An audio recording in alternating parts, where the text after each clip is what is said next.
오늘 그 ESG 그리고 임팩트 투자 발표를 맡게 됐고요. 역사상 가장 뜨거웠다던 지구 어떠셨나요? 제가 굳이 여러 지표들을 갖고 오지 않아도 아마 올해 여름 그리고 9월, 10월 다 겪으시면서 굉장히 심각한 기후위기를 몸소 체험하셨을 텐데요. 기후위기뿐만이 아니라 여러분들도 각자 관심 갖고 계신 사회 문제들은 아마 계속 나날이 앞으로도 더 커져갈 것 같습니다. 이런 와중에 대기업이나 공공기관 그리고 지자체, 중소기업 다 ESG 경영과 투자를 외치고 있는데요. ESG가 주목받는 이유에 대해서는 크게 이렇게 5가지 정도로 묶어봤어요. 아시는 것처럼 사회 문제나 기후위기 이런 것들의 심각성, 무엇보다 돈을 쥐고 있는 투자자들이 달라졌다는 점이죠. 그래서 투자자들이 ESG 임팩트 투자를 확대하고 있다는 점을 들을 수 있겠고요. 유럽과 미국의 규제 강화, 그리고 아시는 여러 글로벌 가이드라인의 확대 등도 좀 배경으로 꼽을 수 있을 것 같습니다. 무엇보다 글로벌 국내 기업들이 ESG 경영을 계속 강화하면서 저희 국내 SK나 삼성 같은 대기업들에게도 영향을 미쳤고,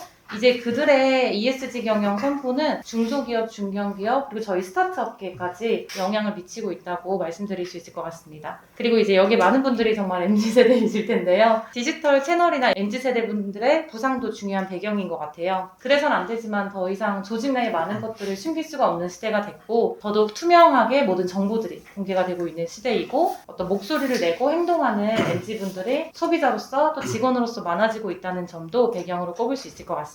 이런 상황에서 제가 오늘 좀 말씀드릴 주제는 ESG 투자 그리고 임팩트 투자인데요. ESG 투자는 아시는 것처럼 환경, 사회, 거버넌스 3가지 비재무적인 요소를 고려하는 투자를 말합니다. 그래서 어떤 환경적인 부분, 인권 경영적인 부분에서 리스크를 발생시키지 않고 투자자가 수익을 좀 장기적으로 얻을 수 있도록 하는 투자를 말하는데요. ESG나 ESG 투자를 정의하는 방식도 좀 여러 가지가 있는 것 같은데요. 저는 좀 이해를 돕기 위해서 글로벌 지속가능 투자 협회의 그 방식을 좀 갖고 와봤습니다. 총 7가지로 이제 방식을 구분했는데, 보통 많이 아시는 거는 이제 7번에 ESG 관점에서 가장 부정적인 기업을 배제하는 방식 을 먼저 말씀드리고 싶어요. 그래서 이제 석탄이나 무기술, 담배, 카지노 이러한 부분들을 좀 배제하는 투자 방식을 이제 가장 좀 소극적인 방식으로 꼽을 수 있고, 그 위로 올라갈수록 조금 더 ESG 부분에서 목소리를 내거나 아니면 좀 더 임팩트를 창출하는 그런 투자에 방식이 있다라고 말씀을 드리고요. 특히 이제 1번 같은 경우는 실제로 이제 경영진들과의 대화를 하거나 주주 제안을 하거나 의결권을 행사하는 적극적인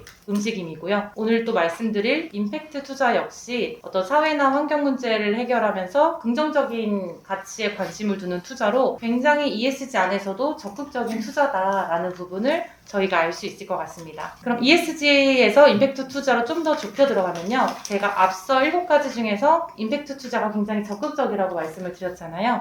그래서 ESG 투자의 가장 적극적인 형태로 이해를 하시면 될 것 같고요. 사회혁신과 변화를 위해 재무적인 수익과 사회적인 수익 창출을 함께 추구하는 투자다 라고 말씀드릴 수 있을 것 같습니다. 그래서 이어서 저희 기관에 대해서도 짧게 소개를 드리면, 우리는 더 좋은 세상을 만드는 비즈니스의 성장을 지원합니다 라는 미션을 갖고 있고요. 2012년에 설립된 비영리 임팩트 투자사이고, 그리고 투자 엑셀러레이팅 ESG 컨설팅 등을 하고 있는 기관입니다. 저희가 주력으로 하고 있는 투자 분야는 사회 서비스, 기후테크, 농식품으로 좀 소개를 드릴 수 있을 것 같고요. 그리고 여기에서 좀 소개해드릴 만한 프로그램은 지금 하고 있는 사업인데, 어떤 취업 역량 솔루션을 지닌 기업들을 육성하고 투자한다던가, 국민건강보험공단과 함께 헬스케어 기업들에 투자를 한다던가, 경기 평택항만공사와 경기 테크노파크, 경기도 사회서비스원, 경기도 내 공공기관에 대한 ESG 컨설팅까지 최근에 마쳤고, 아마 이런 부분도 외부에 공유를 해서 소개를 할 수 있을 것 같습니다. 이렇게 저희 활동에 있어서 임팩트 투자사인데 ESG 투자 가이드라인 이런 부분도 함께 조명을 받고 있는데요. 그 배경에는 작년 7월에 중기부가 ESG 벤처 투자 표준 지침을 발표를 하면서 이제 벤처 투자사들도 스타트업에 투자를 할 때 ESG를 좀 고려해야 하지 않겠냐 라는 부분이 나왔고, 실제로 이 벤처 투자 가이드라인은 해외 선진 사례, 국내 ESG 지침 등을 고려해서 만들어진 그런 가이드라인입니다. 근데 이 가이드라인이 나오고 저희도 스타트업들을 많이 육성하고 투자를 하고 있지만, 그때 스타트업 대표님들이 굉장히 많이 좀 말씀하셨어요. 사실 ESG 중요한 건 알겠는데 우리같이 이제 생존이 좀 급하고 아직 소규모인 기업에서 시작하기가 정말 쉽지 않다. 저희 한국사회투자는 작년 말부터 이러한 부분에서 스타트업에 맞는 ESG를 개발해야 하지 않겠냐 라는 부분을 오히려 외부에 지표에서 저희가 받았고요. 올해 이제 어시스트랑 1년 동안 ESG 플러스를 개발을 했고, 지난달에 이제 투자자들과 국내 대기업 오픈 이노베이션 담당자분들에게 소개를 한 바 있습니다. 그래서 이 ESG 플러스는 기존 ESG 평가 공시 지표 12종에 대한 분석을 통해서 스타트업 ESG 현실에 맞는 그런 부분으로 고려를 했고요. 실제 스타트업들이 투자나 대출, 정부 사업을 수주한다거나 대기업 ESG 공급망에서 협업을 할 때 활용할 수 있도록 스타트업에게 좀 강점으로 활용할 수 있는 기회 요소를 강화했다는 점이 저희 개발 지표의 특징입니다. 저희의 이제 대표 스타트업을 좀 소개를 해드리면, 버섯 기반으로 고기를 만드는 유미트라던가, 친환경 신소재 패키지 제조 전문 기업인 그린 패키지 솔루션이라던가, 이런 기관을 저희가 투자를 했고요. 아까 제가 앞서 서두에 우리 사회와 조직, 개인의 지속 가능성을 좀 고민하는 부분을 계속하고 있다고 말씀을 드렸는데요. 투자자로서도 마찬가지지만 기업가나 근로자로서, 그리고 소비자로서도 기업이 좀 변화하게 만드는 선택을 하도록 목소리를 내고 행동을 하는 건 저희가 할 수 있다라고 생각을 합니다. 저희가 있는 자리에서, 기관에서 저희의 역할을 무엇인지 저는 계속 고민을 좀 거듭할 거고, 여기에 계신 분들도 함께 그런 고민을 좀 계속 강화해 나갔으면 합니다. 저희 발표는 여기서 마치도록 하겠습니다. 감사합니다.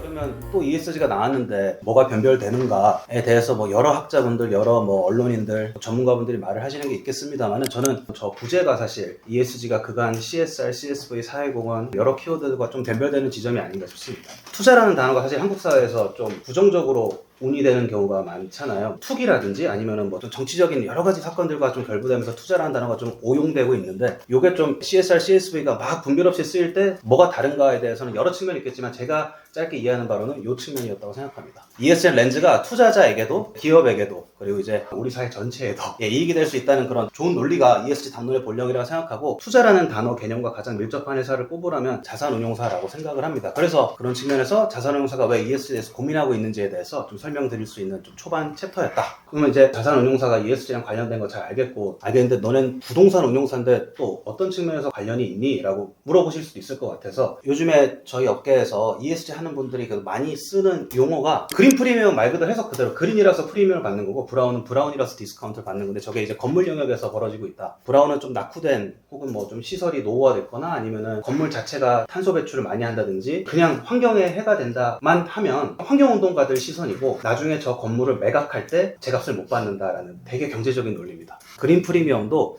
친환경 건물은 막 초록초록하니까 뭔가 좀 기업 이미지에 좋고 이런 측면이 아니라, 친환경 건물은 나중에 매각할 때 혹은 펀드 설정할 때 또 도움이 된다. 그러니까 다 경제적인 측면에서 말씀드릴 수 있고, 조금 더 말씀드리면 오른쪽 기사들 보시면 뭐 브리엄이라는 영국 인증제도 같은 데서 저희 운영하는 물류센터가 받은 것들, 그래서 단순히 건축물의 어떤 친환경성 말고도 거기에 있는 거주자들이 느끼는 만족도, 웰빙, 이런 식의 리드들, 이런 것들이 하는 게 ESG가 사실 홍보나 마케팅처럼 비용만 과다하게 수반되는 활동 아니냐라는 식의 공격이 굉장히 크고, 그런 것들에 대해서 저희도 이제 대학 논리가 필요한데, ESG가 단지 그냥 착한 일 해요라는 그런 선전성이 아니라 저런 것처럼 경제적으로도 ESG는 기묘한 어떤 하나의 도구가 될 수 있다라는 식의 논리가 저희 업계에서도 이제 이야기가 되고 있습니다. ESG가 또 요식행위라고 이렇게 비판하는 분들 많은데, 당장 이렇게 부동산 운용사에서 제일 중요한 게 부동산인데, 부동산 가치를 이제 등락을 결정지을 수 있는 게 ESG적인 어떤 관점이다. 그리고 이제 점점 이런 건축물에 대한 온실가스 감축 규제에 대한 것들이 이제 민간 영역으로도 확대되고 있습니다. 특히 이제 서울 소재 건물들 보면 거의 오피스 셋 중 하나는 준공 기준이 30년이 넘어서 어쩔 수 없이 브라운 디스카운트에 처할 공산이 커서 좀 유의할 필요가 있다. 특히 유럽 같은 데서는 뭐 이런 친환경 건축 인증을 한 건물과 그렇지 않은 건물들을 여러 가지 계량적으로 비교한 연구 결과들이 있는데, 친환경 건축 인증을 받지 않은 건물에 비해 예컨대